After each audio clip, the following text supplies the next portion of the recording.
now, the contract for the Bibby Stockholm barge, which houses asylum seekers off the coast of Dorset, will not be renewed past January. This is according to the Home Office. It's moored off Portland. To extend the use of that barge, by the way, would have cost another 20 million quid next year. As we know, it has capacity for 500 men aged 18 to 65. The Labour government and the Home Office says this move was part of a commitment to clear the backlog and fix the asylum system. Let me get this right. So basically, the Labour government, since they come to power, have abandoned Rwanda. They've closed the Bibby Stockholm. They've effectively granted an amnesty to 120,000 people who the Conservative government said couldn't actually stay after the illegal migration bill passed. And then it says, right, we're going to deport loads of people. But I'd like to point out to them, under a terms agreement, by the way, I want to point out that if they're from Syria and Afghanistan, I can't quite see a returns agreement working. What do you think about this, that the Bibby Stockholm was part of a measures and deterrence to people coming to this country?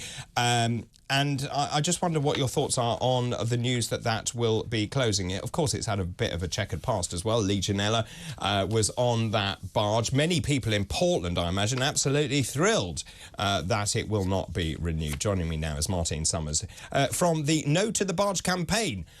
Good morning. Good morning. I bet you're thrilled. Well, yes, absolutely thrilled that this is finally going. We've been campaigning for a year on the No To The Barge campaign to get this monumental waste of money taken away from Portland. The whole point of the campaign really was about the fact that this is a small island with 13,500 people on it. It did not have the infrastructure to take another 500 people. It still doesn't have the infrastructure to take 500 people. So really our question is, we're obviously very pleased that in January this is going to be scrapped. But the biggest question obviously is, where are these people going to go?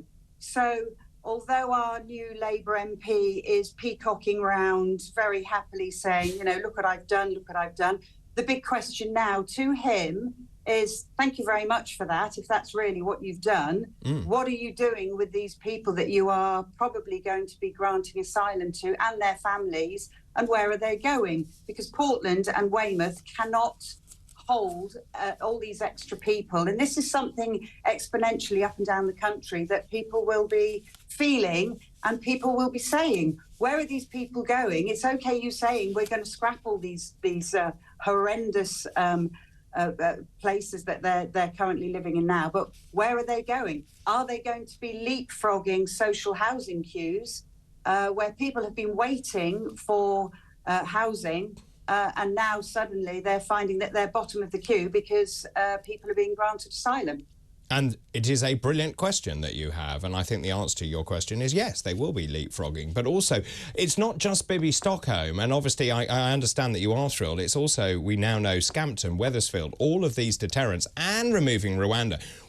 You're absolutely right. What on earth is the plan? The plan, it seems, as you rightly say, is we're going to allow them all, or pretty much 65-75% of them, to remain in this country. And once they're here, then of course they need to be housed. Now, if you've got 100,000 people coming in, where are they going to go? Now, it may be that they rather fancy being in Portland.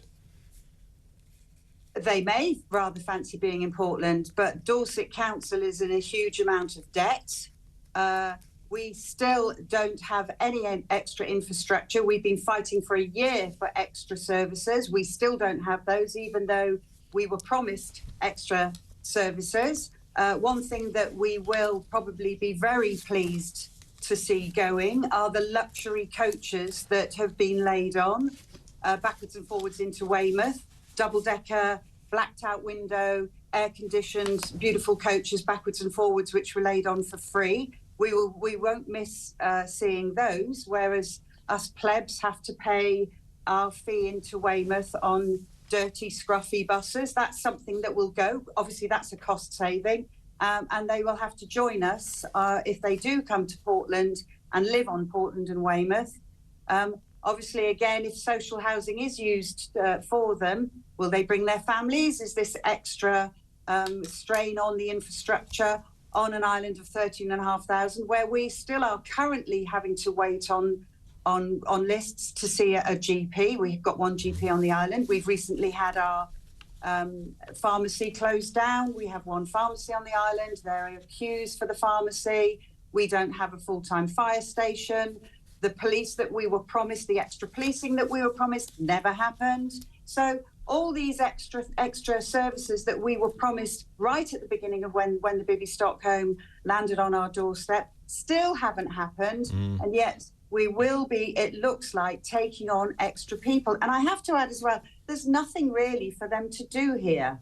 This is also something that you know, you need to take into consideration. It's not a massive job market on Portland. Well, I can imagine. I absolutely can imagine. Martine, you put your case really brilliantly there, actually, saying you're so pleased that the barge is actually going, but at the same time, what is the plan? What are they going to do with everyone they're granting amnesty to? Thank you so much for your time. That's Martine Sommers there, No To The Barge campaign member. Your thoughts on that, please? What is the deterrent exactly to the small boats coming across the channel now? Because all of the schemes that were enacted have now been removed. So what exactly is the deterrent? Let us know.